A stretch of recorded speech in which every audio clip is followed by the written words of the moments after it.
What if Revan was reborn with all his memories as Anakin Skywalker? Let's explore the depths of it in the video. For as long as Anakin can remember, he's had visions of the past. Not his past, but a time long before he was born. Before anyone alive was born. A time when the old Republic still thrived up until its last days during the Great Sith War. At first, he thought these were just that, visions. Dreams conjured up by his imagination.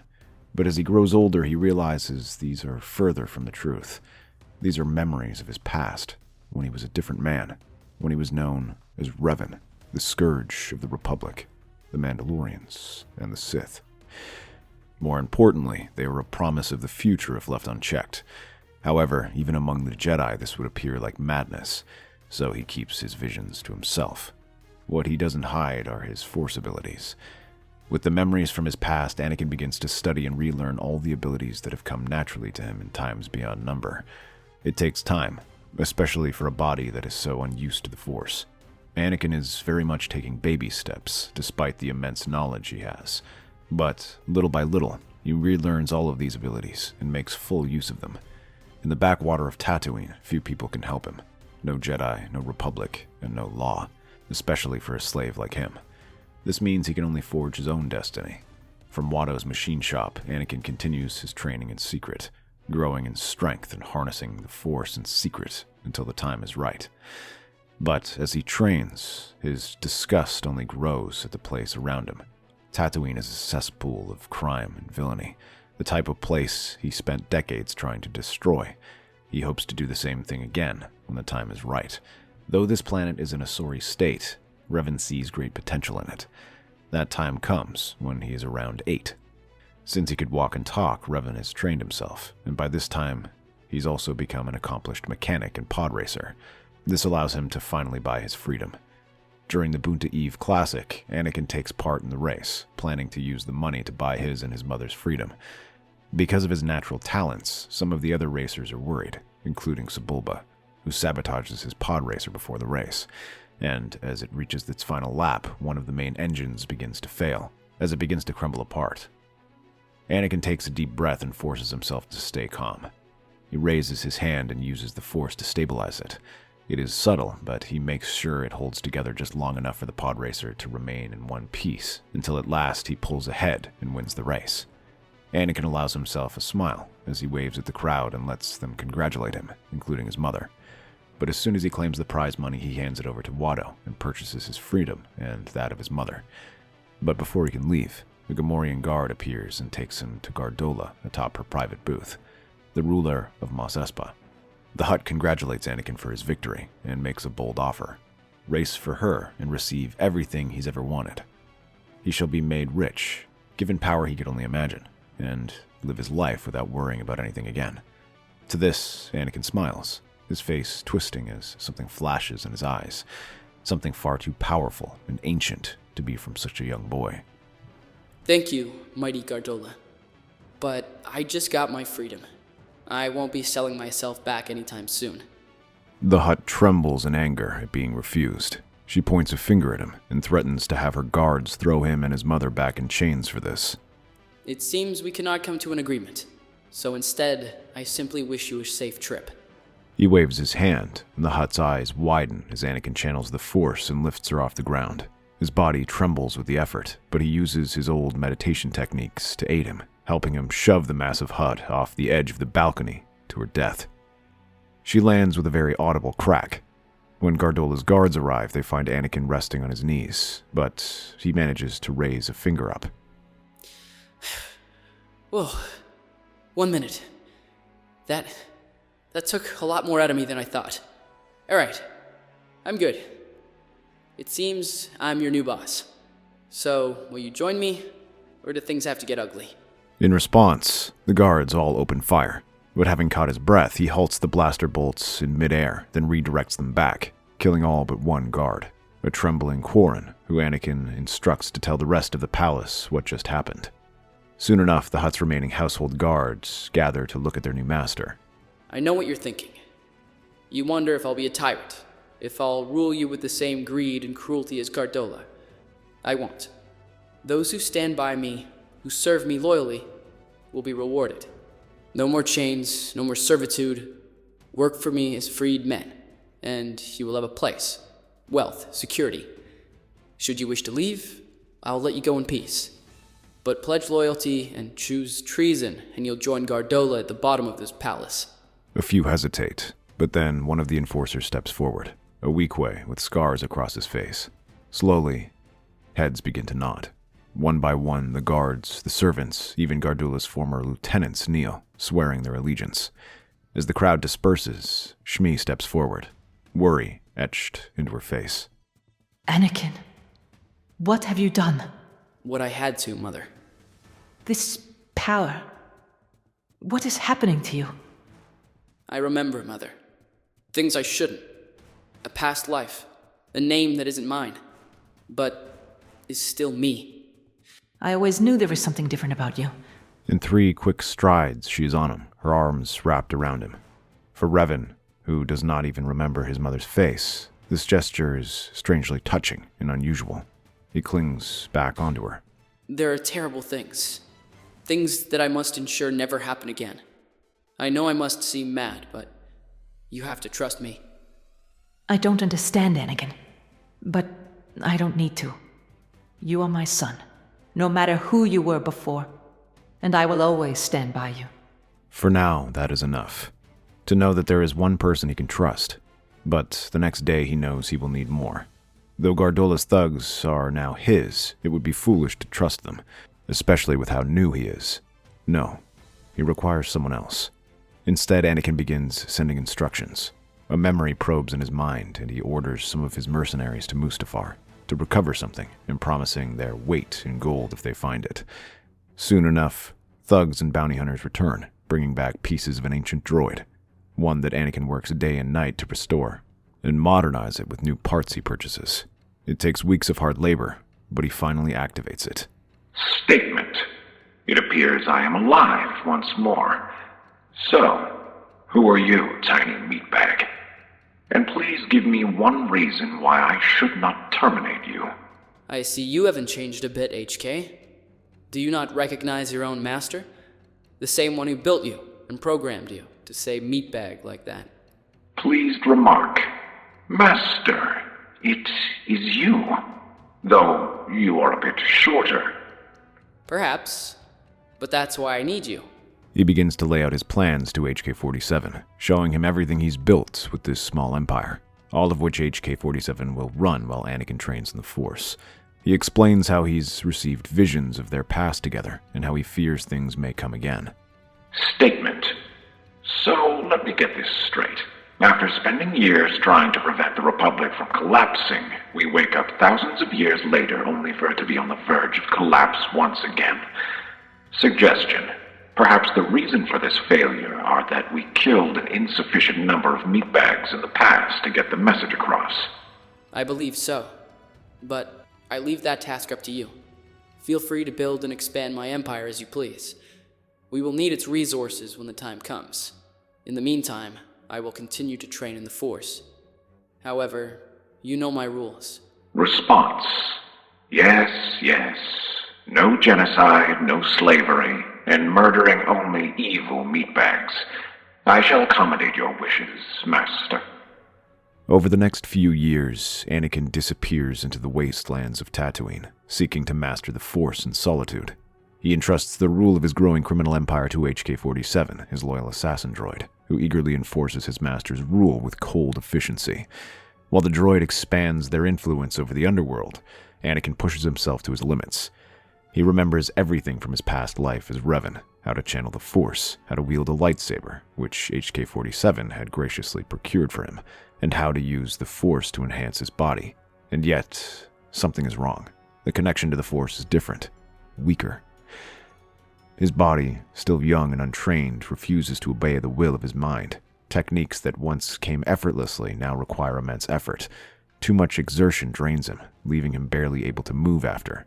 The overwhelming strength he wielded as Revan is just beyond his grasp, taunting him. Furiously, Anakin continues his training, journeying across the wilderness to toughen himself up. He rushes across the sands, ignoring the blistering heat or the coarse rough substance that gets everywhere. He fights off Tusken Raiders and pirates, battling monsters and proving his strength. He meditates in the harshest conditions. The frustration builds. Though his new form grows stronger, it is never quite enough. Then, one day, everything changes. Statement. Master, an amusing development. A Sith warrior has arrived on Tatooine and is currently dismantling our operations. I calculate a high probability that he is searching for you. A Sith? Correction. Not a mere Sith. A true warrior. He fights with unparalleled savagery and precision. This is it. The test he's been waiting for. He returns to Mos Espa, where smoke rises from his stronghold. His men are dead or fleeing, and at the heart of the destruction stands a figure shrouded in darkness.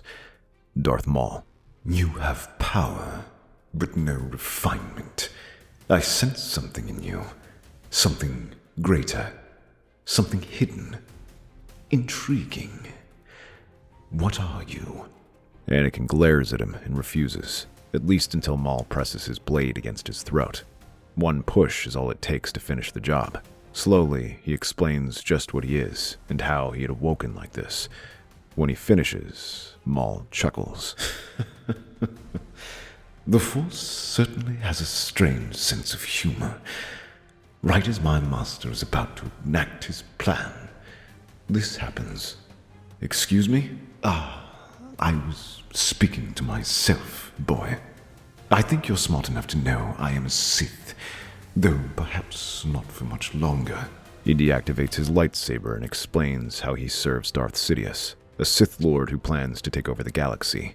A few years back, he had helped him capture a senator from Naboo to force the planet to surrender, in the process killing a Jedi Master and his apprentice. This was only the beginning, as Palpatine intends to further destabilize the galaxy and pave the way for Sith rule. For that plan, he requires a politician, not a warrior, and Maul senses his master already intends to replace him. Already, he was sending Maul on increasingly suicidal missions, such as confronting Anakin here on Tatooine. So it seems we are both wanderers in search of something. That means we could be allies. You have trained well, but I sense something lacking. Perhaps I can help you there, if you help me defeat my master when the time comes. An intriguing idea. Well, it seems like I will need all the help I can get, especially after what you've done to my empire. Together, the two return to Dathomir, where they are soon surrounded by the Night Sisters, who regard Anakin as if he were a beast caught in their snare. And yet, when Maul introduces him, they welcome him. Here you will learn what strength truly means. From the shadows, an older woman steps forward, her presence otherworldly. Mother Talzin. You are bound to the Force in a way few are, child. But you live a solitary life. All that shall do is cut yourself off from that power. Here, you will stand by your brothers and sisters, and either master your fate or be consumed by it. Anakin's training is grueling.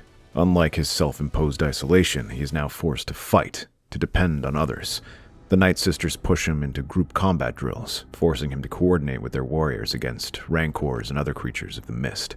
They teach him pack tactics, overwhelming enemies through unity rather than individual strength.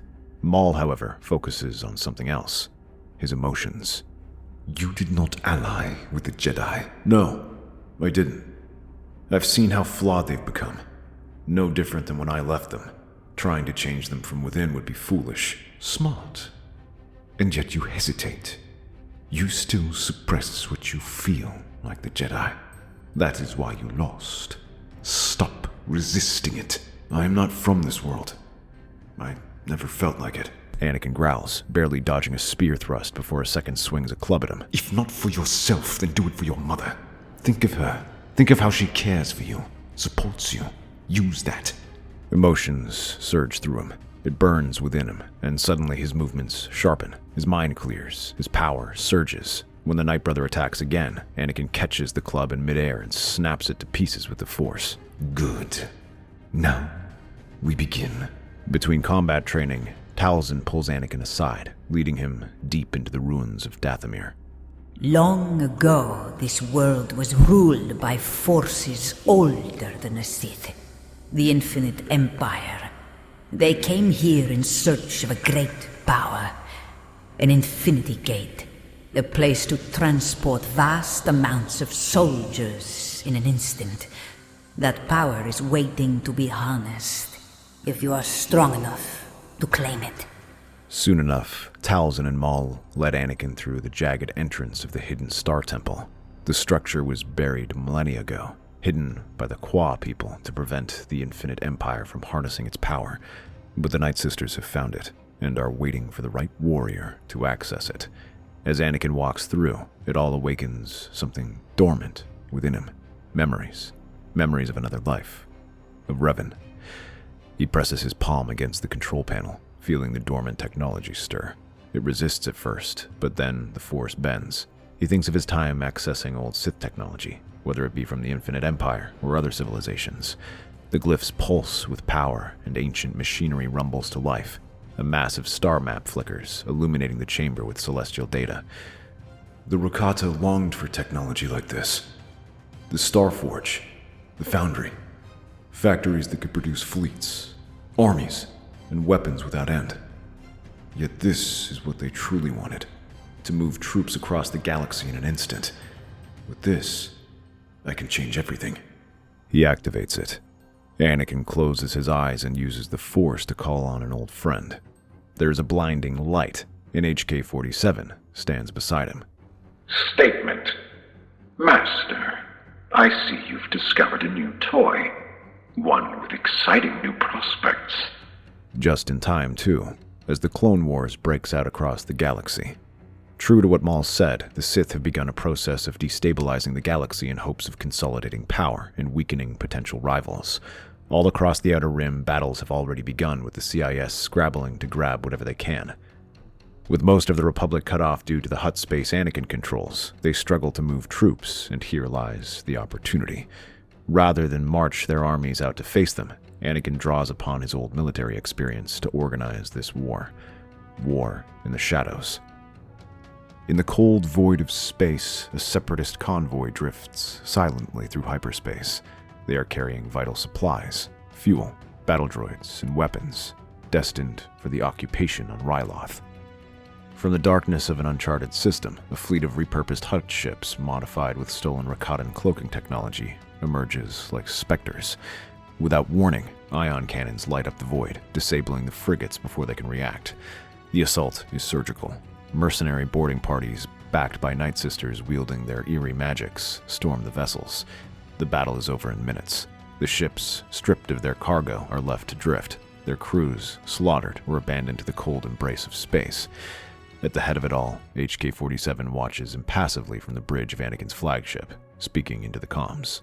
Mocking query. How does it feel, meatbags, to know your war is crumbling and you don't even know who to blame? Statement. My master sends his regards. Across the galaxy, similar raids unfold. Republic outposts suddenly find themselves cut off. Clones left stranded on dying worlds with no reinforcements. Separatist forces fail to reach the front lines. Their fuel supplies mysteriously vanish before they arrive. Even the Hutts are not safe, as many find their war effort against Anakin slowing as critical infrastructure is cut off and hundreds of their outposts lost, preventing them from moving against Revan. The Jedi Council convenes in growing frustration. The Separatist leadership begins to suspect treachery, and in the dark corners of the galaxy, whispers spread of an unseen force manipulating the war itself. In the depths of his hidden stronghold, Anakin watches the chaos unfold. Already several planets have fallen for want of supplies. After being subtly deprived, Revan easily swoops in and captures them. The galaxy trembles as Anakin escalates his war. His strikes have crippled both the Republic and Separatists temporarily, but simply striking at their supply lines won't bring them down. He needs to take out their leadership too. Anakin devises an attack Dooku cannot ignore. With the combined forces of Night Sisters, Night Brothers, and his mercenary legions, he strikes a key Separatist stronghold, a planet of vital political importance. Its leader knows Dooku is the head of the CIS, so expects him to act. With these attacks already spreading, Dooku must respond and address the matter personally. But this isn't only a message, it's a challenge. Dooku arrives in force, leading a formidable fleet to reclaim what was lost. As expected, he does not trust his subordinates to handle a threat of this magnitude after their previous failures. He descends onto the battlefield himself, determined to end the ghost of these attacks. The two warriors meet in the ruins of the burning facility. The duel is fierce, the clash of sabers illuminating the darkness. Dooku is a master of Makashi, precise and refined. Anakin fights with the raw aggression of Jem So, fueled by Revan's past and his relentless drive. You have made a grave mistake, boy. You may have stolen from me in the shadows, but here, in the open, you will not leave alive. Anakin says nothing. He simply raises his blade and prepares himself as Dooku attacks. The Count moves forward, twisting and thrusting his lightsaber forward in a set of quick strikes. Anakin moves back, parrying each one and feeling the force behind his blow. As he pushes it aside, Dooku rushes at him again, sweeping his lightsaber yet again and putting Anakin on the defensive. The Jedi takes a deep breath, remembering what Maul taught him. He then thinks back, taking a few breaths, and then jerks his lightsaber up as Dooku slashes down at him. He pushes the lightsaber up and then grabs the Count's arm and shoves him aside. This time, Anakin is on the attack, swinging his lightsaber down in a powerful slash that forces Dooku to defend. When he parries the strike, Anakin tries to kick again, leaving him half twisting, half stumbling out of the way. But rather than rush in, Anakin advances towards him slowly and methodically. He channels his strength, countering careful precision, each one hammering against Dooku's guard with brutal force. Sparks fly as the two warriors clash, the sheer impact of their battle shaking the ground beneath them. And then Anakin shoves Dooku against the wall, with the Count unbalanced. Only then does Anakin unleash his rage. Smirking, he springs forward and sweeps his lightsaber towards him. Just as Maul taught him to control himself, he also taught him to unleash his rage when the time was right. From thinking of his mother, he thinks of all the injustice he has encountered, all the issues he's had dealing with the Hutts and the ineffectiveness of the Jedi Order and Republic. Suddenly, his attacks grow in strength, and Dooku stumbles back. He looks up, his composure breaking, as he is no longer just fighting Anakin, but Revan. With another strike, he knocks Dooku's lightsaber aside. What are you? The bringer of justice. He parries one desperate Force lightning strike and then drives his lightsaber into the Count. Anakin quickly runs off, but it is already too late. From the shadows of Coruscant, Palpatine watches everything unfold. Dooku was never meant to win this battle. He was bait. As the duel rages, the Sith Lord's hidden agents move into position. Probe droids attach themselves to Anakin's ship, transmitting coordinates as they disappear. To Palpatine's surprise, he sees them simply disappear instead of leaving into hyperspace. Before he realizes it, the probe droids are transmitting now from Tatooine. Realization dawns on the Sith Lord as Anakin just discovered the ancient Infinity Gate. The twin suns of Tatooine cast long shadows over the sands as the nightmare unfolds. Smoke rises from Mos Espa as Republic forces under Palpatine's secret command infiltrate the settlement. The people cower as an elite squad of clone commandos and Jedi storm through the streets, supposedly to defeat smugglers, but in reality are a distraction for Palpatine.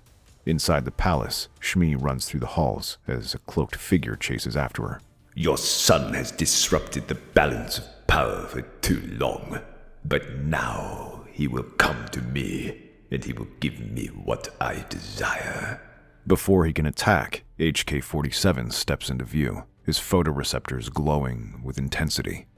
Statement. I must strongly advise against harming my master's meatbag creator. I am in a particularly violent mood. A droid? Amusing. You will be dismantled soon enough. Mocking query. Oh, are you certain, wrinkled meatbag? My master has faced your kind before. Now, eat bantha dung. HK-47 raises his sonic blaster and fires just as Palpatine unleashes a burst of Force lightning. However, Palpatine redirects these strikes. The blow sends the droid flying back, but he secretly activates a beacon, warning Anakin of what is happening. The Jedi's eyes widen as he uses the Infinity Gate to bring himself back. By the time he arrives, the settlement is deathly quiet, save for HK-47's blaster still echoing in the palace. As he enters what remains of Shmi's home, his mother stands at the far end, bound by crackling red energy restraints. while HK-47 lays in a heap. Palpatine stands over them and smiles. You have meddled in affairs beyond your understanding, boy. I am offering you a final chance. Surrender the Infinity Gate, or she dies. You'll let her go if I give it to you? Of course. Unlike you, I do not make empty promises.